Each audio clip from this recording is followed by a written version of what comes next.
mga kalingap, welcome back to my YouTube channel. Magandang araw po sa lahat sa amandaho kayo ng mundo naroroon ngayon. At ito na naman po guys, ang inyong lingkod, Kalingap Maymay. Ayan, muling nagbabalik at syempre muling magre-reaction po mga kalingap dito sa mga napapanahong issue dito sa kalingap na hindi po matapos-tapos dahil sa isang nanay na walang ginawa kundi magparasumbong kung kani-kanino at hindi niya alam kung sino na ba yung mga taong dapat niya pong pagkatiwalaan mga kalingap. At ito nga ba ay talagang laglaga na po mga kalingap? Laglaga na po ba ito mga kalingap? Ang mga nangyayari dito sa Team Guapa, no? Dahil nga sa pagpapatulpo kay Kuya Bal Santos Matubang na hanggang ngayon ay hindi pa rin po matanggap ni Kuya Bal kung bakit nga ba siya ay napatulpo mga kalingap. At ayun nga po yung lagi niyang sinasabi or tinatanong, no? Na kung bakit nga ba ang Bal Santos Matubang ang ipinatulpo samantalang ang may sala sa kanila ay itong si Kalingap Edo na sinabi nga ni Tikyo na si Kalingap Edo ay manyak, di ba? Doon sa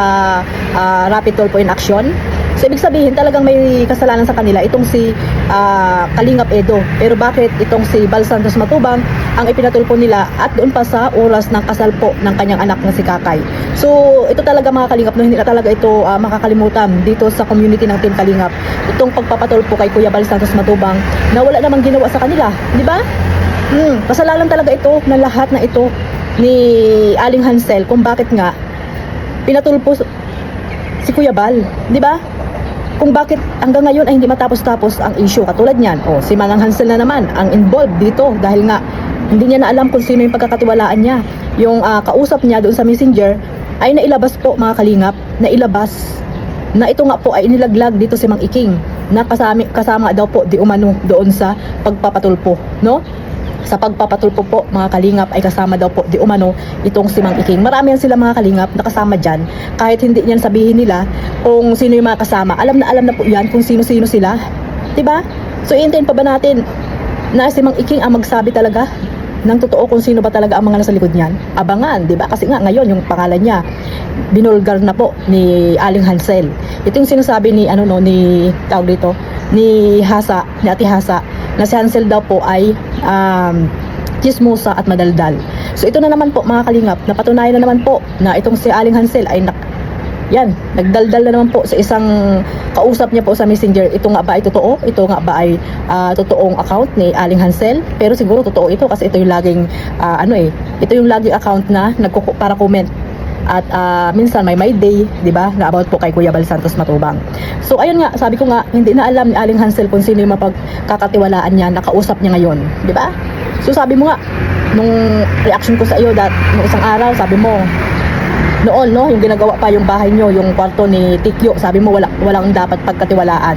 Pero bakit ngayon, no, si Kapiste, nagkapiste-piste ang buhay nyo, lalong dumami ang inyong bashing dahil dito kay Kapiste na pinapasok nyo dyan sa inyong pamamahay na hindi nyo naman alam na isang traidor at sisiraan lamang kayo, di ba? Yan yung sinasabi mo, wag magtiwala kanino man. Pero bakit nagtiwala kayo dyan kay Kapiste?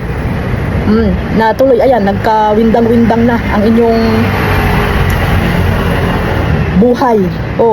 Nadagdagan lalo ang inyong mga basher na dapat ay tahimik na pagkatapos ng pagpapatulpo ninyo na sabi nyo ay hindi na kayo i-content, tahimik na, ayaw nyo ng magulong buhay. Pero bakit? Nagkaroon kayo ng channel, si Tikyo nagkaroon ng channel, di ba? Tapos hindi naman good vibes ang ginawa niya dyan. Nagpahambog pa, parang tapang pa na ano yung katotohanan ang aanin nyo, ang pinagsasabi nyo na ipaglalaban nyo yung mga katotohanan. Ano ngayon mga kalingap? Naglaglaga na po mga kalingap. Isa po daw si Doklat di umano sa mga sa likod ng pagpapatulpo. Ito mga kalingap, basahin po natin itong pag-uusap ni Aling Hansel doon sa isang kausap niya na wala naman pong nakalagay na dito na pangalan kung sino yung kausap niya mga kalingap. At wala din po nakalagay na date, no? Dapat dito may date mga kalingap kung ito ba ay kailan sila nag-usap, kasi wala po nakalagay na date dito mga kalingap kung kailan sila nagka-usap. Ito po mga kalingap. So actually po nakuha ko po ito kay Kindred TV. Pambihira si Kindred, talaga naman maraming mga galamay, no? Maraming galamay si Kindred. Hindi natin alam kung saan niya po ito nakuha, kung sino yung nag-send sa kanya. Kung ito ba ang nag-send sa kanya, yung kausap ni Aling Hansel, or sino pa man yung nag-send dito. So ibig sabihin yung kausap ni Aling Hansel hindi mapagkatiwalaan kasi nga nakalabas yung kanilang conversation.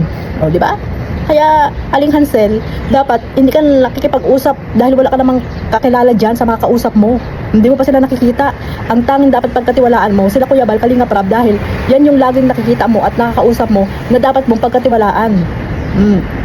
Even Mang Iking, huwag mo din pagkatiwalaan.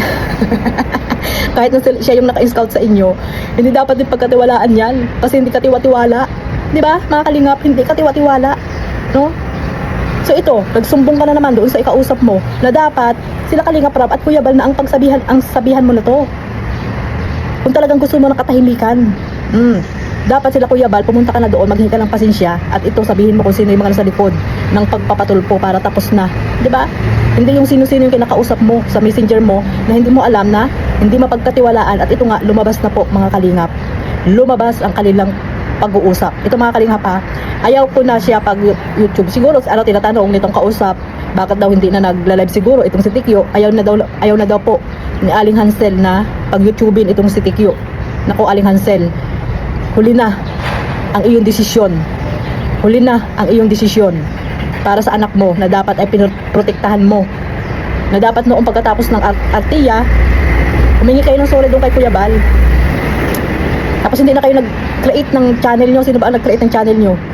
Sino ang naggawa ng channel nyo? Aling Hansel, ni Tikyo, na hanggang ngayon ay pinoproblema. Unang-una si Kapiste, problemado doon sa sweldo. So sasahurin ni Tikyo doon sa YouTube na di umano daw ay hindi pa nakukuha yung pin. Kaya problemado po si Kapiste, no, doon sa sasahurin ni Tikyo sa kanyang YouTube, mga Kalingap. Bakit kaya? No, bakit kaya mga Kalingap? Ano ang dahilan? Bakit si Kapiste ang unang-unang namumroblema? Siya unang-unang nagtatapik nito, mga Kalingap. Bakit kaya? Yan ang tanungin natin. Yun ang katalungan, mga Kalingap. Bakit kaya? So ito mga Kalingap, ituloy po natin itong pag-uusap nila, no? Alam mo ba, di kami makatulog na mga sulid, oh, di ba? Hindi daw makatulog ang mga sulid. Kasi nga, di umano, hindi. Ayaw na nga daw nga po. Tigilan nyo si Tikyo. Tigilan nyo yung dalaga nyo. Kasi ano na yan, mag-focus siya sa pag-aaral. Huwag nyong idala sa kapahamakan. Tama ang desisyon ni Aling Hansel na nahuli na. Huwag nang pa-YouTubein ang kanyang anak. Kung gusto mo Aling Hansel, ikaw na lang. Ikaw na lang gumamit, ikaw na lang magpara-live dyan. Dahil madaldal ka, chismosa ka, di umano, sabi ni Ate Hasa, ikaw ang magparadaldal dyan sa live. Diba? Para mas yung mga sa loobin, may isasabi mo. Kung ayaw mo naman magsabi kila Kuya Bal, diyan ka sa live. Yan, gamitin mo yung channel ng anak mo. Hindi yung anak mo yung pinapangpain mo sa mga basher. Diba? Tama ba ako mga Kalingap? Yan. Hide ako ni Doc sa live niya. Totoo lang, siya ang nagpursige na magpatulpo. Pambihira, oh. Hinide ni Doc itong si Hansel. Samantala magkapitbahay lang sila, mga Kalingap. Ba't hindi sila mag-usap? Hindi nila ayusin yan. Diba? Magkapitbahay lang sila, mga Kalingap. Bakit hindi nila ayusin yan? Isamantalang sila ang dahilan kung bakit nagkagulo-gulo, di ba? Kung bakit tinraidor nila itong si Kuya Bal Santos Matubang. Yan, si Doklat daw po, mga Kalingap, ang nagporsige na magpatulpo. Ala, Mang Iking, ano ba? Totoo ba ito? Pambihira ka talaga, lagot ka. Yan, laglaga na. Sino susunod ay lalaglag? Kami noon, siya ang nagpalala ng gulo. Kare-reaction niya. O yan, si Mang Iking na po ang sinisisi ngayon ni Aling Hansel. Na dahil daw po sa pagla-live niya ay yan, nare-reactionan sila, nagkagulo-gulo. O, di ba? O, ito na ha. Yung mga ano po, mga anti-Kalingap, ito si Aling Hansel na po nagsasalita. Hindi po si Kuya Bal ang dahilan kung bakit nagkagulo-gulo at dahil nga nagpatulpo itong si Aling Hansel, hindi po si Kuya Bal ang dahilan. Ha? Si Doklat ang dahilan, si Mang Iking.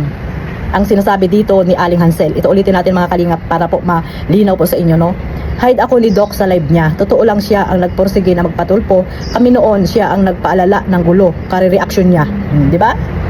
Oh, malinaw ha mga Kalingap, si Mang Iking daw po ang dahilan ng lahat. Kaya nagpatulpo po itong si Aling Hansel.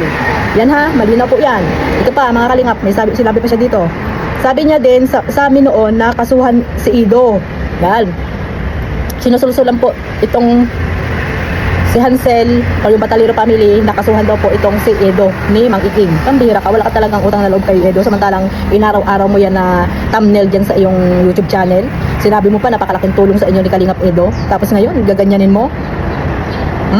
Anong ginawa ni Kalingap Edo sa inyo? Tinulungan na kayo. Limpak-limpak na salapi ang sinasahod mo sa iyong YouTube channel, tapos ngayon gaganyanin nyo si Kalingap Edo. Anong puso mayroon kayo? Lahat kayo dyan, tinulungan ni Kalingap Edo. Yan ang totoo. Natulungan ni Kalingap Edo. Ulitin natin ha, sabi niya din sa amin noon na kasuhan si Edo. Tapos pagdating ng oras, hindi sumama sa tulpo kasi nga natakot. So ibig sabihin hindi kasama nga, totoo, hindi po kasama si Doklat doon sa patulpuhan. Ang pagkakaalam ko po mga Kalingap, di umano ay si Manos po ang driver papunta po ng Manila, no, sa tulpuhan mga Kalingap. Yan po, no. At ito nga daw po, di umano itong si Doklat ay natakot kaya hindi po sumama sa tulpuhan. Ay, Mang Iking, natakot ka ba? Kung sagutin mo yan mga Mang Iking sa live mo, itong mga sinasabi dito at taratang sa iyo ni Hansel. Ito ba may katotohanan? Mambira ka, laglag na po. Sino ang susunod na ilalaglag ni Aling Hansel? Mag-ingat po kayo. Ayan, mag-ingat kayo dahil lahat ng ito ay lalabas at lalabas din po mga Kalingap. Lalabas at lalabas din po ito mga Kalingap dahil nga itong si Kuya Bal Santos Matubang, lagi niya pong tinatanong na kung bakit siya pinatulpo ng Batalero family. Sabi pa nung kausap niya, huwag kang mag-alala, mga solid kami, hindi lang kami nagko-comment, hindi namin iiwan si Bian. Huwag kang mag-alala, mga solid daw. Pero bakit nakalabas yung conversation nyo? Kung talagang solid ka, ikaw ba ang lumabas nito? Dalawa lang naman kayo, hindi naman to group chat. Hindi naman po group chat ito mga Kalinga para nakalabas yung kanilang conversation. So, ibig sabihin, nagkukunwari lang po ito mga Kalingap, kausap ni Aling Hansel na ito. Hindi solid, no? So, ayun, abangan natin mga Kalingap ang susunod na kabanata dito kay Mang Iking at kay Aling Hansel kung sino pa yung ikakanta ng tsa-tsa ni Aling Hansel mga Kalingap. Kaya nga sabi ni Ate Hasa, si Aling Hansel ay chismosa at madaldal daw po di umano mga Kalingap. So ayan, abangan natin mga Kalingap ang mangyayari po dito sa pagpapatulpo kung sino-sino ang mga nasa likod nito. At ito nga, si Aling Hansel ay nagsabi na si Mang Iking ang isa sa mga nagporsigi na ipatulpo po or kasuhan si Kalingap Edo. So ayun lang po no mga Kalingap, ito lang po aking masasabi po dito sa aking reaction ngayong araw. At huwag niyo pong kalimutan suportahan Kuya Bal Santos Matubang, at Edna Vlogs, Kalingap Rab, Jomcar, Kalingap Edo, at syempre sa lahat po ng mga reactor na gusto niyo pong suportahan at mga charity vlogger. Ayan po mga Kalingap, sa mga hindi pa po nakasubscribe sa aking maliit na YouTube channel, Kalingap Maymay, at sa aking second channel, Maymay Vlogs, ayan pa subscribe na po. Click the notification bell para po updated kayo sa aking mga reaction, upload araw-araw po mga Kalingap. God bless us all. Mabuhay po ang Team Kalingap. Bye-bye.